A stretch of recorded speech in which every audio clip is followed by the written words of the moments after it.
أعوذ بالله من الشيطان الرجيم. بسم الله الرحمن الرحيم. وإذ قال ربك للملائكة إني جاعل في الأرض خليفة قالوا أتجعل فيها من يفسد فيها ويسفك الدماء ونحن نسبح بحمدك ونقدس لك قال إني أعلم ما لا تعلمون. അസ്സലാമു അലൈക്കും വറഹ്മത്തുള്ളാഹി വബറകാതുഹു. നാം ഓതിക്കേട്ട ആയത്ത് സൂറ ബഖറയിലെ 31-ാം വചനമാണ്. ഈ ആയത്തിൻ്റെ തഫ്സീറാണ് നടന്നുവരുന്നത്.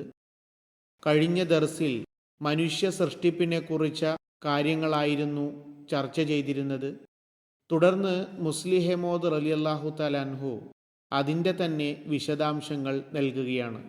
പറയുന്നു, സൂറ ഫാത്തിറിൽ അള്ളാഹു പറയുന്നു, വല്ലാഹു ഖലഖക്കും മിൻ തുറാബ്, അള്ളാഹു നിങ്ങളെ ഉണങ്ങിയ മണ്ണിൽ നിന്നും സൃഷ്ടിച്ചു.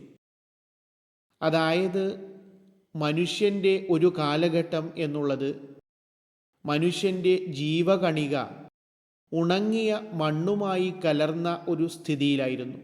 സൂറ സജദയിൽ അള്ളാഹു പറയുന്നു, അല്ലസി അഹ്സന കുല്ല ഷൈഇൻ ഖലഖഹു വബദ ഖൽഖൽ ഇൻസാനി മിൻ തീൻ.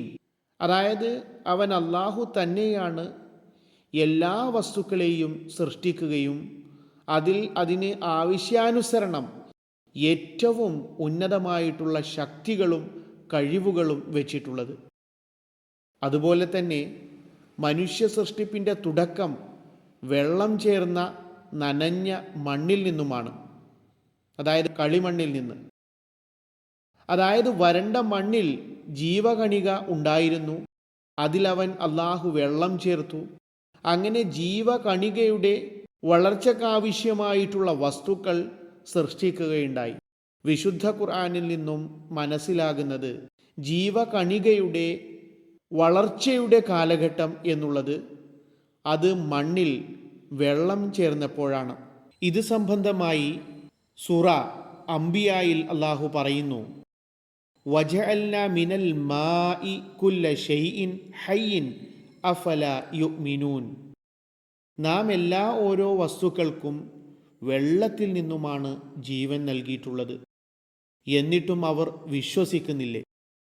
ഈ ആയത്തിൽ നിന്നും വ്യക്തമാകുന്നത് ഹയാത്ത് അഥവാ ജീവൻ്റെയും അതുപോലെ തന്നെ അതിൻ്റെ വളർച്ചയുടെയും ബന്ധം വെള്ളവുമായിട്ടാണ് എന്ന കാര്യമാണ്. ചുരുക്കി പറഞ്ഞാൽ മണ്ണിന് ശേഷം വെള്ളം നനഞ്ഞ മണ്ണിൽ നിന്നും മനുഷ്യൻ്റെ സൃഷ്ടിപ്പിനെക്കുറിച്ച് പരാമർശിച്ചപ്പോൾ ഈയൊരു കാര്യത്തിലേക്കാണ് സൂചന നൽകിയത്. അതായത് ജീവകണികയുടെ വളർച്ചയുടെ കാലഘട്ടം തുടങ്ങുന്നത് വെള്ളം മണ്ണുമായി കൂടിച്ചേർന്നപ്പോഴാണ്. അങ്ങനെ അതിന് വളർച്ച പ്രാപിക്കാനുള്ള ശക്തിയുണ്ടായി.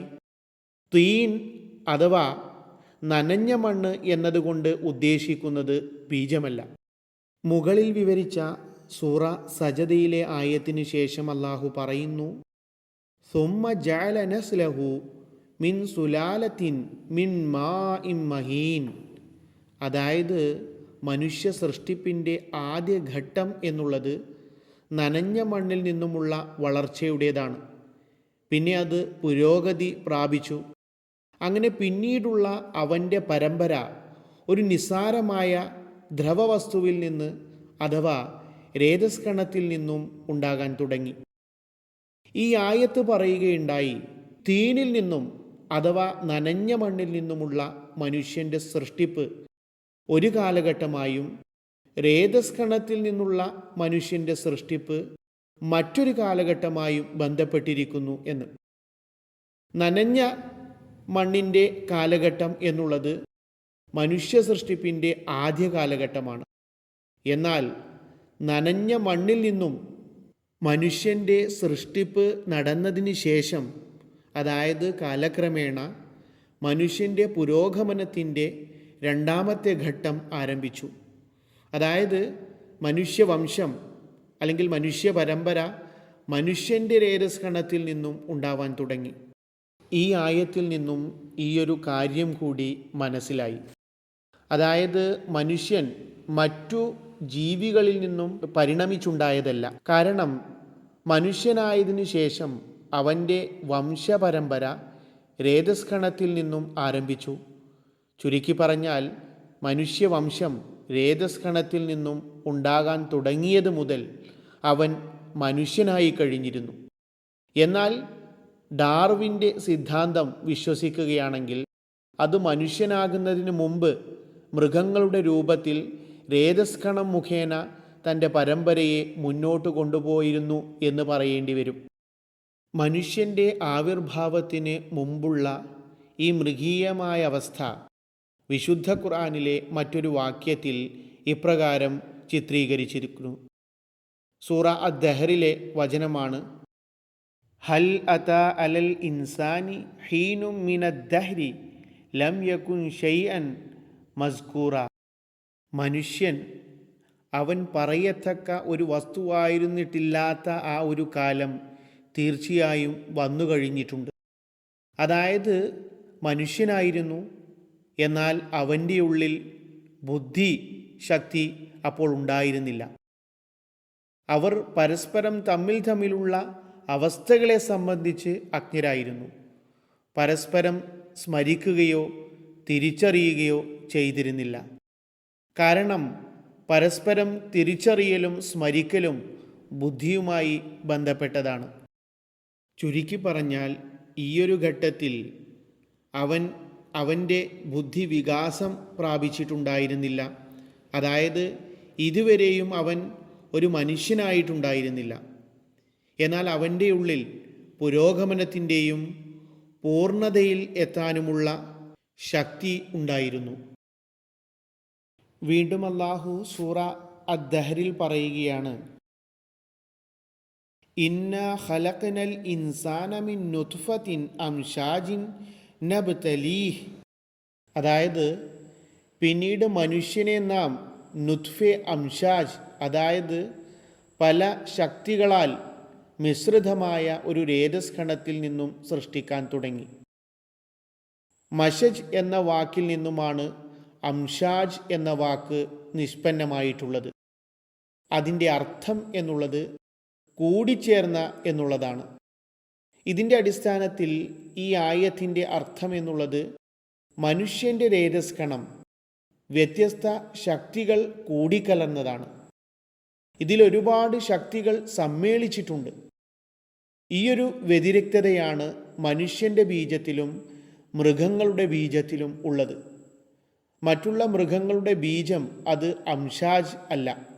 അതായത് അവയുടെ ഉള്ളിൽ വ്യത്യസ്ത ശക്തികളുടെ സംയോജനം അല്ലെങ്കിൽ സമ്മേളനം ഇല്ല.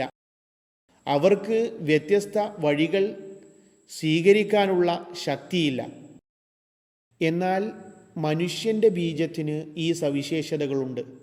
അതായത് അതിൽ നിന്നും സൃഷ്ടിക്കപ്പെടുന്ന അസ്തിത്വങ്ങൾ വ്യത്യസ്ത ശക്തിയുള്ളവരാണ്.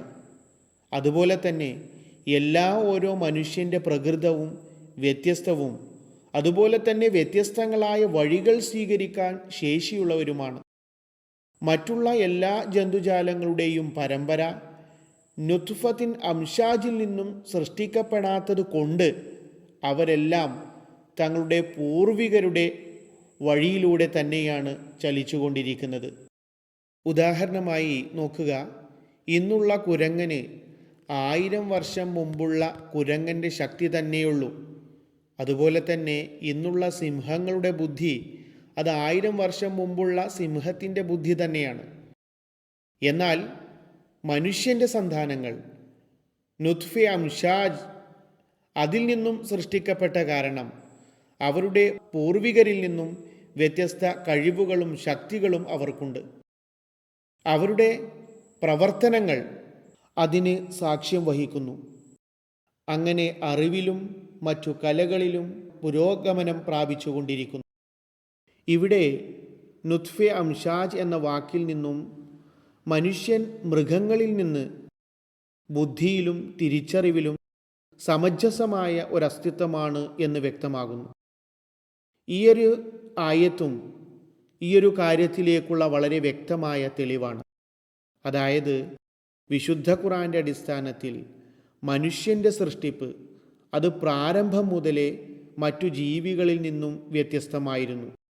കാരണം എപ്പോഴാണോ മനുഷ്യൻ ബീജത്തിൽ നിന്ന് രേതസ്കണത്തിൽ നിന്ന് ഉണ്ടാവാൻ തുടങ്ങിയത്, അതുമുതൽ തന്നെ അവൻ്റെ ബീജം നുത്ഫെ അംഷാജ് അഥവാ പല ശക്തികളാൽ മിശ്രിതമാക്കപ്പെട്ട ബീജത്തിൽ നിന്നുമാണ് ഉണ്ടായിക്കൊണ്ടിരിക്കുന്നത്.